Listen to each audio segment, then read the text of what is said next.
अशोक के जीवन काल की पूरी कहानी। 273 ईसा पूर्व में बिंदुसार की मृत्यु के पश्चात उसका पुत्र अशोक यानी कि अशोका उसका उत्तराधिकारी बना।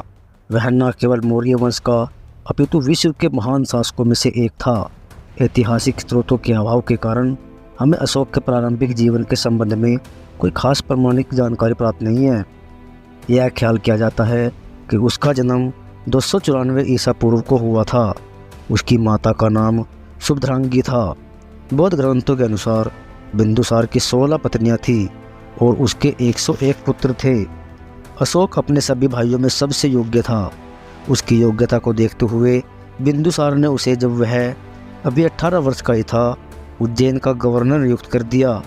बाद में जब तक्षशिला के लोगों ने मौर्य साम्राज्य के विरुद्ध विद्रोह कर दिया था, तो इस विद्रोह का शांतिपूर्वक दमन करके अशोक ने अपनी तीक्ष्ण बुद्धि का प्रमाण दिया। इस सफलता के कारण उसे तक्षशिला का गवर्नर नियुक्त किया गया।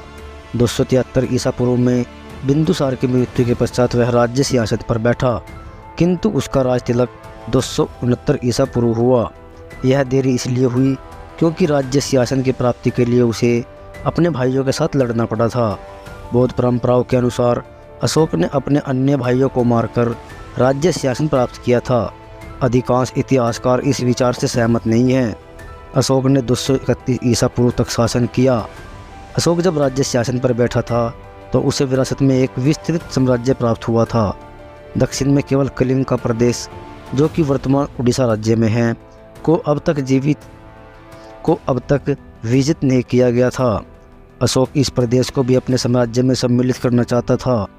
कुछ इतिहासकारों का विचार है कि अशोक ने कलिंग प्रदेश पर इसलिए आक्रमण किया क्योंकि वह अपने साम्राज्य को सुरक्षित एवं सुदृढ़ रखना चाहता था। अशोक ने 261 ईसा पूर्व कलिंग पर आक्रमण कर दिया। इस समय कलिंग का राजा कौन था, इसके संबंध में हमें कोई निश्चित जानकारी प्राप्त नहीं हो पाई है। मेगनिस्त ने कलिंग के राजा की सेना का वर्णन करने हुए लिखा है कि उसके पास 60,000 पैदल सैनिक, 10,000 घुड़सवार तथा 700 हाथी थे। यह भी हो सकता है कि मेगनिस्त के लेख में 50 वर्ष उपरांत उसने अपनी सैन्य शक्ति में और भी वृद्धि कर ली हो।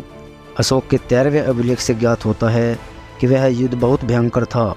इस युद्ध में 1 लाख सैनिक और असैनिक मारे गए और 1.5 लाख को बंदी बना लिया गया था। इससे भी कई गुना अधिक लोग घायल हुए। इस युद्ध में अंततः अशोक की विजय हुई तथा कलिंग को मौर्य साम्राज्य में सम्मिलित कर लिया गया।